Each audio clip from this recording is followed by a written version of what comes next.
पुण्यातील खराडी भागामध्ये काल पुणे पोलिसांच्या गुन्हे शाखेने एका पार्टीवर रेड टाकली आणि ही पार्टी जी सुरू होती त्याच्यामध्ये रोहिणी खडसे ज्या राष्ट्रवादी काँग्रेस शरद पवार पक्षाच्या प्रदेशाध्यक्ष आहेत त्यांचे पती प्रांजल खेवलकर हे सुद्धा सहभागी होते आणि त्यामुळे आता राजकीय आरोप प्रत्यारोप होऊ लागलेले आहेत.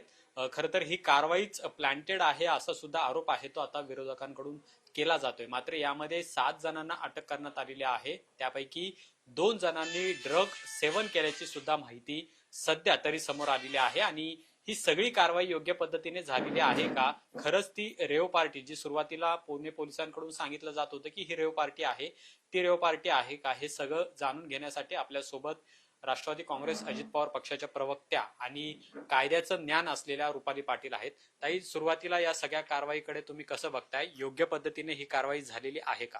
मुळामध्ये हा गुन्हा दाखल केल्यानंतर आता याचे सगळे पेपर्स आणि आरोपी हे मेहरबान कोर्टासमोर हजर करण्यात आलेले आहेत.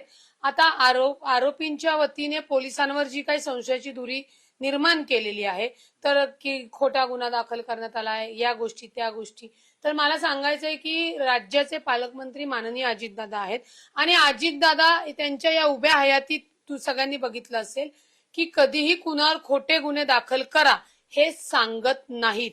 उलट त्यांनी पोलिसांना आदेश दिलेले आहेत की याच्यामध्ये जे खरं आहे, जे कायद्याने आहे त्याच्यानुसार ती प्रोसिजर प्रक्रिया पुढे जाणं गरजेचं आहे. त्यामुळे ह्या मेहरबान कोर्टाच्या समोर जो प्रलंबित विषय आहे त्याच्यावर अधिक भाष्य जे पेपर्स येतील त्याच्यावर बोलणं राहणार आहे. कारण का ही कारवाई होत असताना पोलिसांना जे काही कायद्याच्या चौकटीत राहूनच कारवाई करावी लागते, नाहीतर अलिगेशन्स होतात.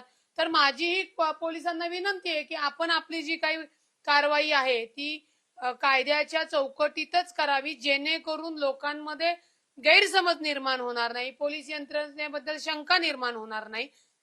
जर खरंच त्यांनी अंमली पदार्थाचं सेवन करून रेव पार्टी केली असेल तर तसे ते पेपर्स येतील. कायदा हा भावनेवर चालत नाही, कायदा हा पुराव्यांवर चालतो. त्यामुळे त्यांनी ते अंमली पदार्थ घेतले नाही घेतले, ते कुठून आणले काय, हे जेव्हा मेहरबान कोर्टासमोर येईल तेव्हा आपल्याला जास्त बोलणं अधिक राहील. सध्या आता आरोप प्रत्यारोप किंवा त्यांचा कोर्टाची जी त्यांची प्रोसिजर आहे ही चालूच राहणार आहे. परंतु मी पुन्हा सांगते की सत्ताधारी कोणालाही म्हणजे माननीय अजितदादा कोणावरही खोटा गुन्हा दाखल करायला सांगत नाही. आणि जर तसं झालेलं असेल तर आरोपींकडे पण अधिकार आहे ना की ज्यांनी खोटा गुन्हा दाखल केला त्यांना तुम्ही कायद्याच्याच यांनी दाखवू शकता. मग तिथे पोलीस का असाना, तिथे तुम्ही दाखवू शकतात. पण याच्यामध्ये अजितदादांचं नाव घेतलं जात नाहीये. याचं बोट थेट भाजपकडे दाखवलं जाते, गिरीश महाजन यांच्याकडे दाखवलं जाते की त्यांनी सगळं हे ट्रॅप केलेलं आहे.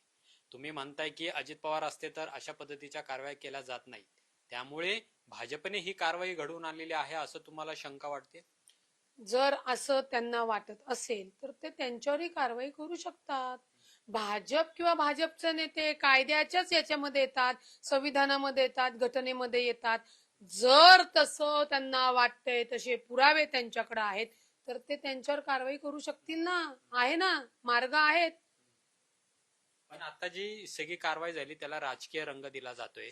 रोहिणी खडसे या एका पक्षाच्या प्रमुख पदाधिकारी आहेत, एकनाथ खडसेंचे जावई आहेत प्रांजल खेवलकर. असं असताना मध्यंतरी गिरीश महाजन विरुद्ध एकनाथ खडसे हा वाद आपण सुरू असलेला पाहायला मिळत होता.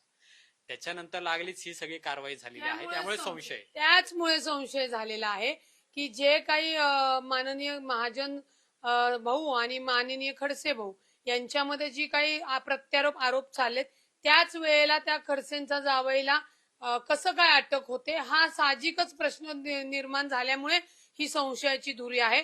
पण जर तसं जरी असेल तरी यांच्याकडं म्हणजे रोहिणी खडसेंकडं त्यांच्यावर कारवाई करण्याची सगळ्या त्या गोष्टी म्हणजे त्या कायद्याने करू शकतात.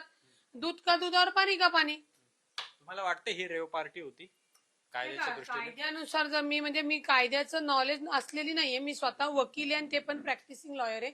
रेव पार्टी म्हणजे त्याला ऍटलीस्ट 100, 200, 300 जण लागतात किंवा ऍटलीस्ट 50 जण लागतात. 4-5 जणांमध्ये तुम्ही पार्टी करत असाल तर त्याला रेव पार्टी म्हणत नाही. दुसरं, ती पार्टी करत असताना जर तुम्ही अंमली पदार्थ घेणार असाल तर गुन्हा निश्चित दाखल होऊ शकतो.